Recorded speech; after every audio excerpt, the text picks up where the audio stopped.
My name is David de Rothschild. I'm an environmentalist and explorer. I think my entry point to the environment was actually through the lens of health. I trained as a naturopath, and you start to quickly realize we are what we breathe and we are what we eat. And then you start to look at the planet that we're living on and you start to realize that the things we're eating and the air we're breathing is becoming more and more polluted and more processed. And that's having an adverse effect on our health. And so without a healthy environment, we basically don't have life as we know it on this planet. And so I think that was kind of my entry point. And I think we're now getting to a point where that conversation around health and the environment and the health of nature is becoming more intrinsically linked, and hopefully could be the tipping point in terms of motivating us to act upon the messages that nature's giving us.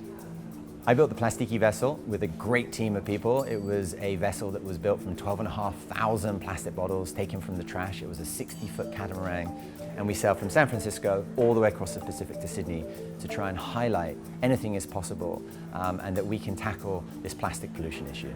And so the Plastiki was born out of this idea to show waste as a misunderstanding of the material. We have this toxic love affair with plastic. We have a love affair with disposability and convenience. And those worlds are all now coming together in a way that we have never imagined, which is this plastic fingerprint that now covers almost every single part of our planet. It doesn't matter where you are. You could be in the furthest reaches of the Himalayas, or you can be at the deepest depths of our ocean.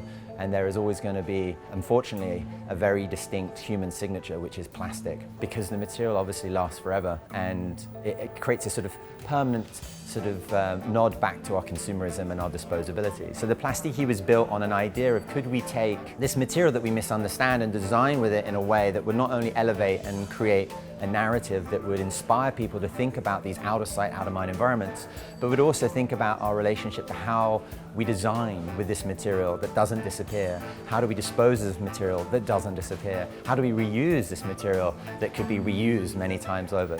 I think there's a really interesting role for technology to play in the future of how we as environmentalists and as citizens on Spaceship Earth can operate and fly this great spaceship. I mean, it was Buckminster Fuller who in the early 60s coined the phrase Spaceship Earth, and he said it had to be everybody or nobody.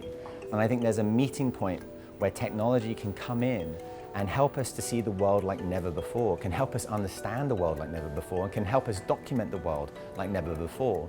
But I do get excited by the fact that we now have more information on the state of our planet than ever before. We can understand the rate of drip from the rate of melt from a dripping glacier. We can understand the acidity of the deepest parts of our ocean. What we know is that we have dirty air. What we know is that we're losing forests at a rate like never before. We're losing species like never before. We're losing topsoil like never before. This interconnected system that is allowing us to live and breathe and survive on Spaceship Earth is not going to stay around for us if we don't continue to actually kind of work together. So the question now is, because we've got all this information, how do we take that information and turn it into an actionable plan that's kind of like the instruction manual for flying on Spaceship Earth? Because I think if we are just purely looking down at our screens and we're purely just swiping up and down the whole time, and we're not looking up and around and having some more emotional intelligence, figuring out how to connect to each other as a species, figuring out what keeps us together on this planet, then we're going to run the risk of sort of sleepwalking into what will be and eventually the demise of humanity.